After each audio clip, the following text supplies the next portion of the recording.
تو سچ کیا ہوا؟ سچ ہوا سچے کی بات پر ایمان۔ سب سے سچا انسان دنیا میں کون ہے؟ اللہ تعالیٰ کے محبوب صلی اللہ علیہ وسلم۔ ان سے آگے کوئی سچا نہیں ہو سکتا، نہ ہو سکتا ہے۔ اگر آپ نے ان کے علاوہ کسی کو سچا مانا، ایمان برباد۔ ہماری طرف سے تمہیں اسلام سے نکلنے کی اجازت ہے، جس نے حضور پاک کے علاوہ کسی کو سچا ماننے کی کوشش کی۔ اب اگر یہیں پر ہی ہے میرے حضور پاک کی جو ہے نا جانشین صحابہ کرام، اولیاء کرام، ولی صاحبان، ولی اللہ اور واقعات، ان پر بھروسہ کرتے چلے جاؤ جو آپ کے جانشین ہیں، روحانی ہے، جسمانی ہے، واقعات چلتے ہیں۔ ایک بات ضروری ہے کہ کسی سچے پر اعتماد۔ دوسری بات یہ ہے کہ یہ ضروری ہے کہ فیصلہ زندگی میں کرنا ہے، مرنے کے بعد فیصلہ نہیں کر سکتے۔ اتفاق کی بات ہے کہ مرنے پر جو کلمہ پڑھا گیا وہ کلمہ پورا نہ ہوا۔ اب کلمہ مطلب ہے پڑھنا کیا ہے؟ کلمہ تم پڑھ ہی نہیں سکتے۔ کتاب کا لکھا وہ کلمہ تو کافر بھی پڑھتا ہے، کافر یہاں عربی پڑھاتا رہا ہے، پتہ ہے آپ کو، پنجاب یونیورسٹی میں۔ اور کافر جو لارنس عربیہ بھی رہا ہے، فارسی پڑھاتے ہیں، عربی پڑھاتے ہیں، قرآن شریف کی تعلیم دیتے ہیں، اقبال کی مطلب خود ہی پڑھاتے ہیں، پڑھاتی ہے بلکہ۔ یہ سارے واقعات ہوتے رہتے ہیں۔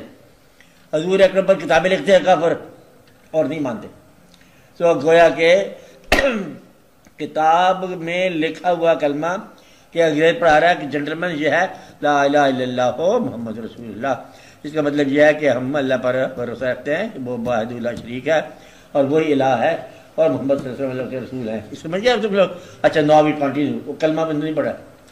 اسلام پسند سب سے اچھا جج کارنیلیس ہے، عیسائی ہے۔ میرا مطلب ہے اسلام پسند ہونا تو مسلمان ہونے کی بات نہیں ہے نا۔ حضور اکرم کی زندگی پر کتابیں لکھتا تو مسلمان ہونے کی بات نہیں ہے نا۔ ماننا اپنے لیے اپنے پیغمبر کے طور پر یہ ہے۔ تو گویا کہ سچے کو ماننا ضروری ہے، باقی خالی جو ہے پڑھ لینا علم جو یہ نہیں ہے۔ تو گویا کہ اسلام میں کیسے داخل ہوتے ہیں؟ کلمہ پڑھنے سے داخل نہیں ہوتے۔ کلمہ کوئی پڑھائے تو پڑھو تو پھر داخل ہوتے۔ جب تک کوئی پڑھائے نہ تم نہیں پڑھ سکتے۔ کتاب کے اوپر لکھا ہوا کلمہ پڑھنے سے تم نہیں پڑھ سکتے۔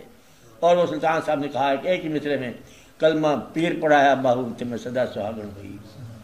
کلمہ کوئی پڑھایا تو بس پڑھ کہ اس کا یہ مفہوم ہے۔ اس کا مفہوم کیا ہے؟ اس کا مفہوم یہ ہے کہ میں دکھ میں اللہ کو مانوں گا، سکھ میں مانوں گا، انبساط میں مانوں گا، غم میں مانوں گا، اور لوگ میرا کہنا مانیں تب بھی مانوں گا اور لوگ میرا کہنا نہ مانیں تب بھی مانوں گا۔ دنیا ساری اسلام میں آ جائے تب بھی میں مانوں گا، دنیا ساری اسلام سے خارج جائے تب بھی میں مانوں گا۔